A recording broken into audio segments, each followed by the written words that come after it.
Live from the Workplace Ninja Summit in Luzerne. Highlights, insights, and simply interesting talks. This is the Workplace Ninja Podcast.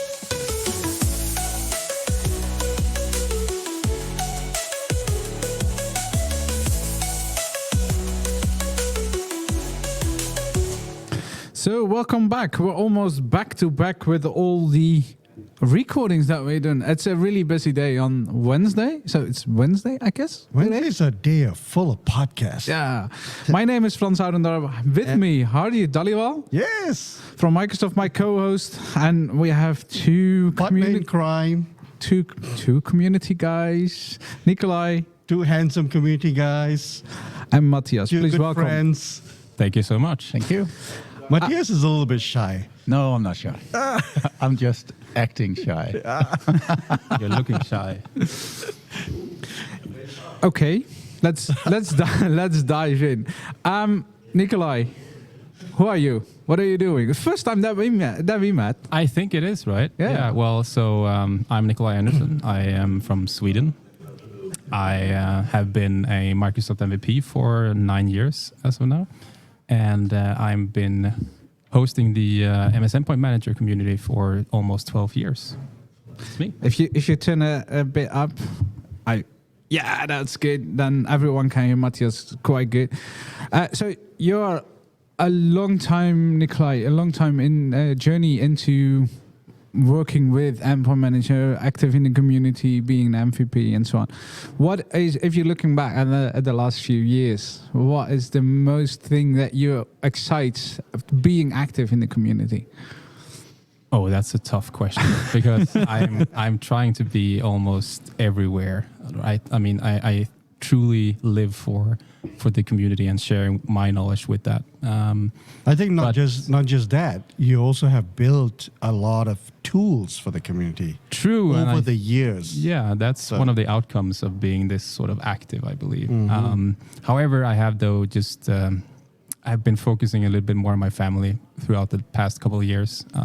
It felt right. But yeah, building the tools, that's been one of the key things, like Cloud Labs, and there's a few new things coming out so also very soon. So stay tuned about that. It's and next interesting. Next to you, Mattias. Yeah. You're not from Sweden. No, but I am half Swede, so I could be. No, I'm from Denmark. And I'm 39. I have 3 kids, live in Denmark. Been working with IT for 20 years, always been a consultant. So I've been looking and seeing a lot of customers, a lot of environments, starting out automating with applications and such, and then went into the endpoint management space. I wanted to do it all, right? Why not make a full project instead of just a part of the project? So that's what I did for a very long time, and then I changed company and come into a company where they want me to blog, and that's where it all started. So I've been MVP for 4 years now, and then Nickolaj asked me to join the MS Endpoint Manager, so I'm also there, and I like to do videos and YouTube stuff, and well, Nickolaj apparently do that as well. Yeah, there were a guy called Mattias who persuaded me to sit in front of a camera, which is maybe not my most precious thing that I like to do, or comfortable thing that I like to do. But he persuaded me, and we started off a series called What's New in Intune, which is available on YouTube. Yeah, for you to watch. But how is that? Because I'm running podcast video stuff as well for I think 5, 6, 7 years already. When I did the first one, it was quite rare for me to sit down and hear yourself back and so on and so on. How was that for you guys? Is that normally today, or when you're editing? How is that? Yeah, that is. We shouldn't tell them. No, I mean, we do, of course, a lot of bloopers, and it's fun. We look at it and think it's fun. So you can't. How do you say that? Well, it is difficult to listen to yourself. It is, but also if you have a lot of viewers and you get a lot of good comments, and it just states that people actually want to see it. So don't be afraid. is my first advice. Don't be afraid. It's not gonna be perfect. People are not perfect. So go with the mistakes. Put it out there. See if people like it. If they don't like it, don't care about that. I totally do agree. it for your own sake. Yeah. But you get used to it when you are doing it for the 10th or the 20th time. You get used to it. Yeah. That's what I learned from it. Yeah, the mistakes are good. The bloopers are good because it shows you are a normal person. Yes. Right?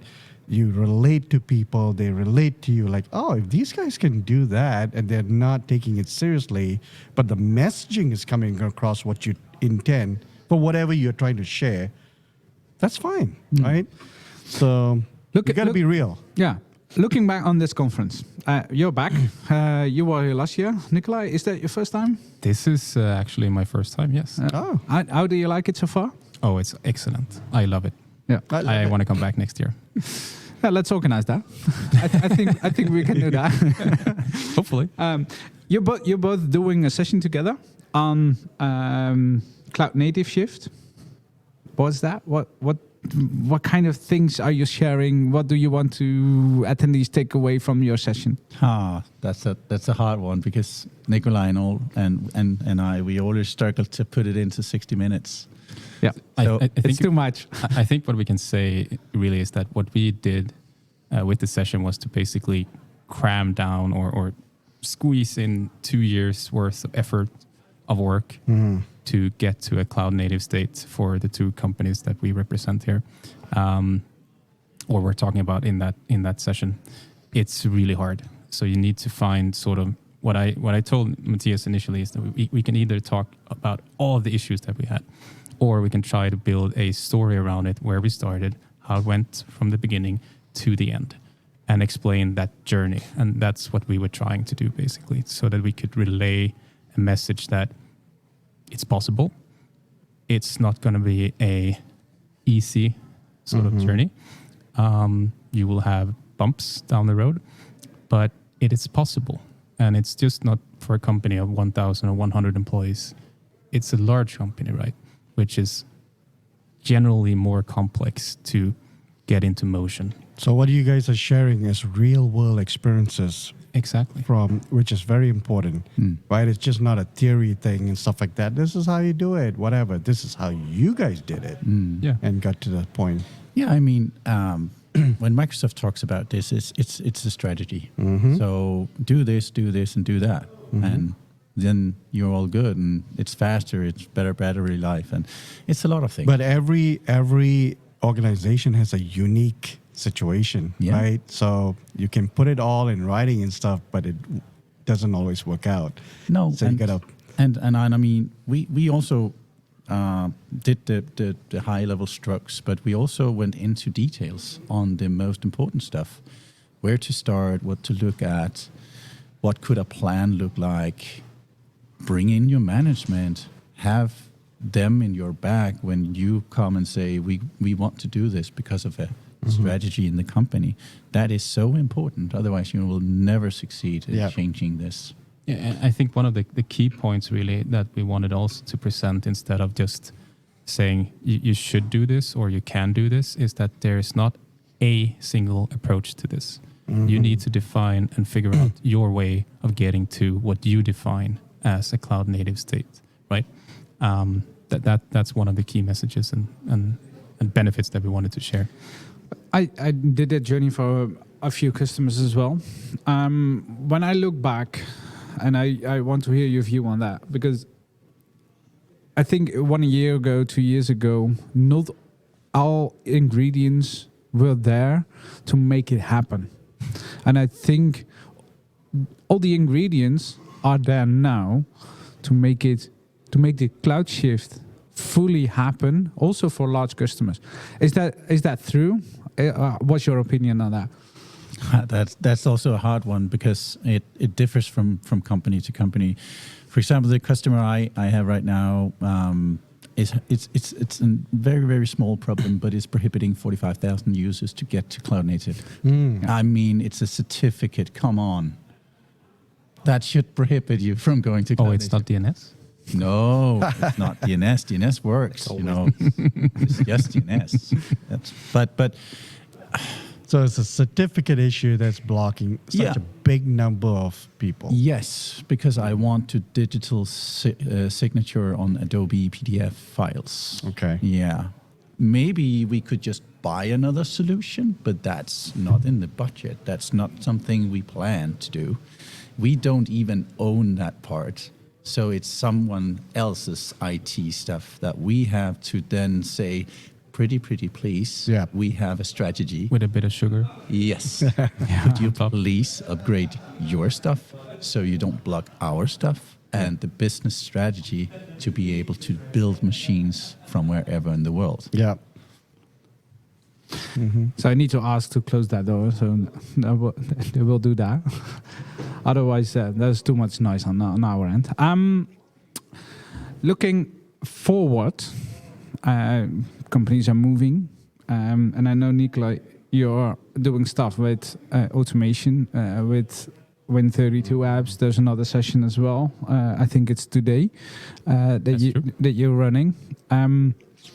If we look at application stuff within Intune, within endpoint management in general, how is that moved in the last few years? Because we have Win32 apps now in Intune for a while.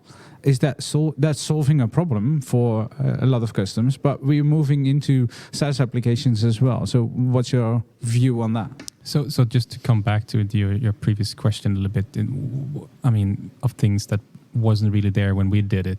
I would say apps, Win32 apps, wasn't definitely there in a good state at the time. And unfortunately, it's still not there in a good state today, which I think is a bit sad because it should be a top priority field so that because in the landscape we are today with third-party patching, all those things, we are doing great with patching our Windows devices and other types of devices from an OS standpoint, but the applications are really getting lost.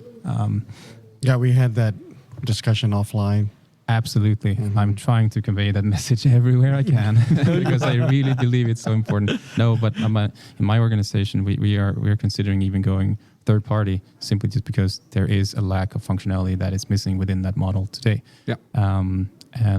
We'll see where we land, but definitely I think apps is a really important part that needs to be treated with more respect or more care, perhaps. In every project I've been doing for the last 20 years, apps was always the one that took the most time because you needed to migrate these apps. If it was an OS upgrade, you had to test it on the new OS and all that. So apps, that's what people want.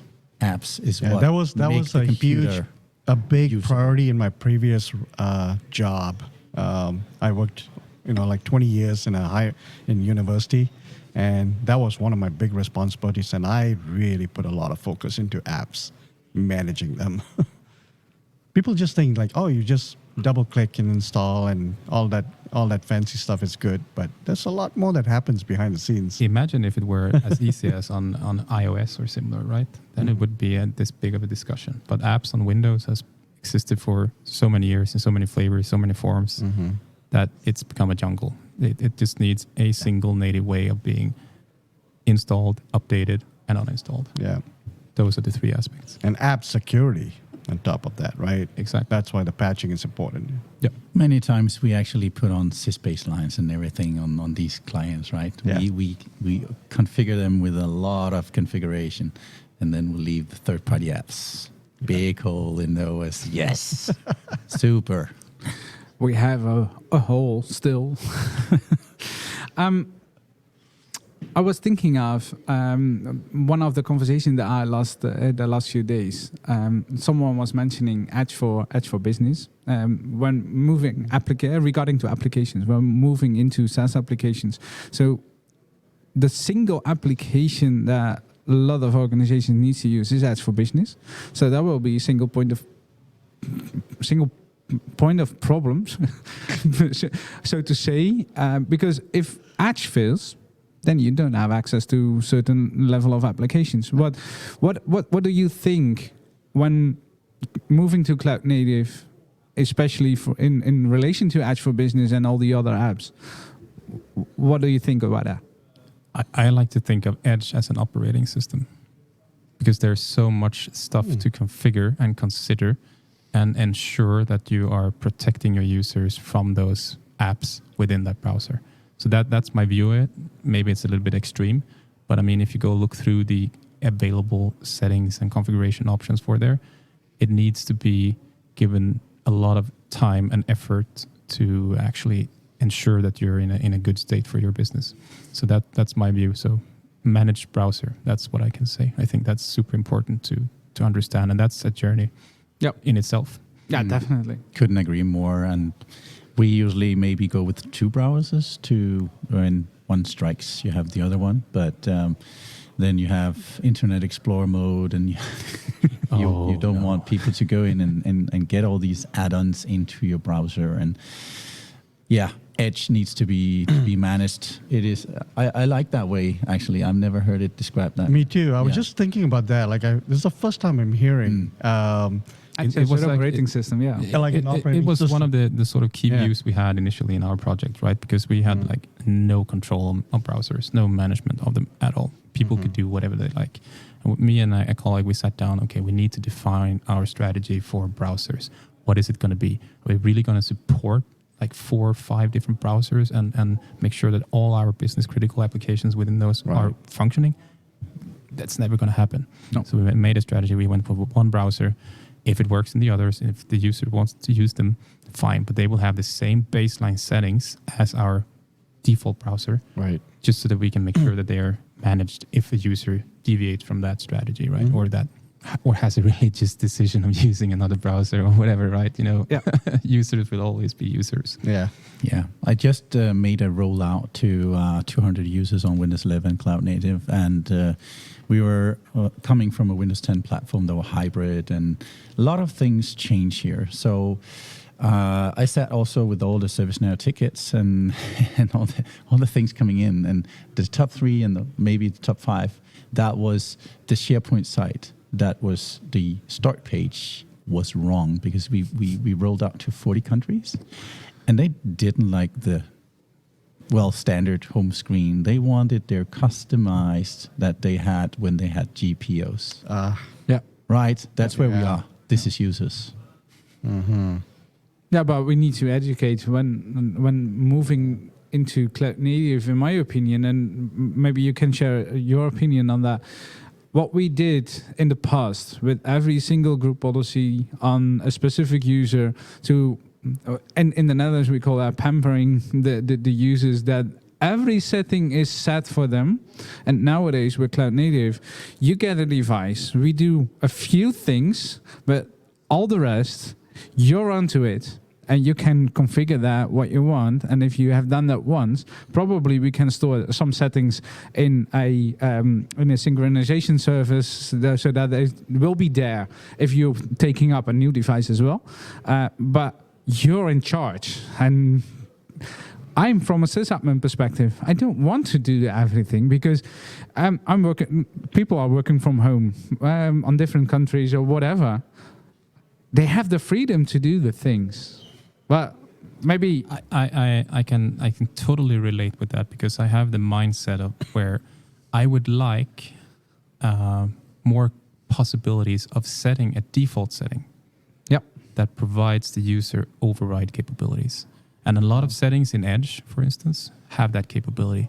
But a lot of settings managed through Intune does not provide that capability. So we've gone through put a lot of effort into making sure that when we deploy or provision our devices, we find another way to set a desktop wallpaper or set a start menu layout that is not enforcing it to a restricted sort of view for the end user. They will get the sort of default experience. But if they want to change it, they should have the, They should. They should have the capability of because everybody works differently Exactly. based on how they like to work, and Exactly. right. So that's my message back to you. Microsoft. Make it happen. No, but We'll work on that. you got platform sure. scripts and remediations, right? You can do whatever you want. No, I think he makes a good point, Nickolaj. I've always been on that same mindset And, back in my university days, I used to have my colleagues who really want to restrict, everything that the end user does, like turn this off, turn that off, and all that stuff. I'm like, but why? Set your defaults so that's standardized, but let them, if they want to put a picture of their kids in the background, let them change it, right? Because that's what makes them happy. If happy people do happy work, right? Stuff like that. So, but you know why some people are like that? Because it's really funny because you can set that setting. I remember when I started learning group policies back in the day, right? Oh my, wow, this is so cool. I can change this setting. But you don't really think about the sort of outcome of it, that you're affecting a user's potential productivity, exactly. right? or annoying them or something similar. Right? It's more like, wow, you can, it's cool. Yeah. And luckily nowadays we're doing less and less, so that the people can do stuff on their own. But I totally agree with you on making a default setting that users can override, that they can make it their own, because I think that's what makes people happy, and not that sysadmin that wants to set that specific setting in a good way. Nothing wrong with OCD. No, completely right. We all have it. Oh yeah, yeah, to some degree at least. I think that is, and we talked about that this week also, the quality updates that is coming in Autopilot. Does that help the cloud native shift as well? Oh, you should not answer, Mattias. Or actually, you should. Do you want me to answer this? No. He's already told me. Okay, spoiler alert. I'm going. Spoiler alert. Non-supported. La, la, la, la, la, la, la. No, so we were like getting this tech community post that now we are finally getting these quality updates after you enroll to Intune, and that's good. But we also need a control to disable that if we are not want to extend the enrollment time. So in my example here, I have a customer that needs to go from a hybrid platform to a cloud native platform. There are no supported shift here, so we need at some point to reset the device. That will make this journey longer if I need to patch it at the end. We don't have a problem with the user logging into the device and then it get patched afterwards. It's okay. But I don't have any control to disable that. So now you're extending my journey. You are forcing me to make a solution to this, and I have one. I'm going to block it, so stay tuned for that. Yeah, let's do that. But in the end, there are pieces that are coming onto the table that helps, in my opinion, the cloud native shift. Maybe not in every scenario, but in general, I think we are moving forward. And I think we have a journey. And we are not at the end of that journey. I think it's going to be a journey that lasts for a few more years at least, or extends into the unforeseen future. Because we can probably say that yes, we are in a cloud native state right now, but the platform is going to ever be evolving, and things are going to change, and you need to adapt into that sort of mindset. Because if you just sit back and relax right now, you will be at some point in a position where, oh, we are so far behind. Now we basically need to transition again. You need to stay on top of things and keep up with it. And in terms of the quality updates, I'm really hoping that it's going to work within pre-provisioning so that the end user is not going to be affected by this. So I need to go back and do some testing and see what happens. Yeah. Question, Nickolaj. So what happens if that device is on shelf for 1 month? Then there's a new quality update. Well, you pre-provision again right before you hand it out to the user. Oh, It could be. I have a customer where we have the same issue.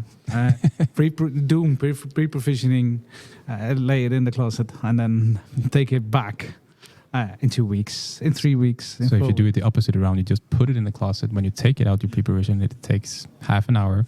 You put it on a bench, no problem. You know sysadmins. There was also some timings with this resealing, right? And then take it in There is use a timing. after it. Right. Yeah. that's more or less done.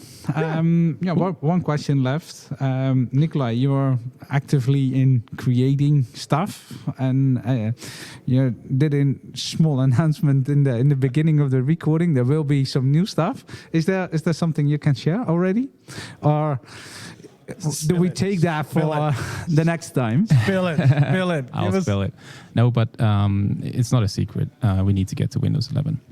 Everybody does, right? Yeah. And we have unfortunately been delaying that for some time. Now it's time to go there. We have started that. What I really wasn't expecting that I would be building is a way of ensuring that I can put out configuration files and script files and CMD files in various places in the Windows operating folder structure to control that upgrade experience. For instance, right, I want to have a set of complete CMD file there that runs some scripts for me or something. I may want to put a setup config INI file for Windows Update for Business to pick up and make sure my experience is controlled the way that I want it. Mm-hmm. And there is no golden way of doing this.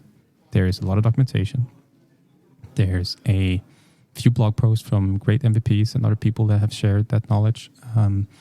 So what I've basically done is I built a framework around this so that you can have a central managed manifest file with all your settings, configurations, and different script modules that I call them, which this proactive remediation script basically fetches, reads that manifest file, and acts upon it, and creates all of those things that you put in place. But it also just doesn't create. It replaces, it updates, and removes accordingly. So it's a dynamic solution that we can reuse for every future update going forward. And I think it's worth sharing so that others would have a more simplified experience around this.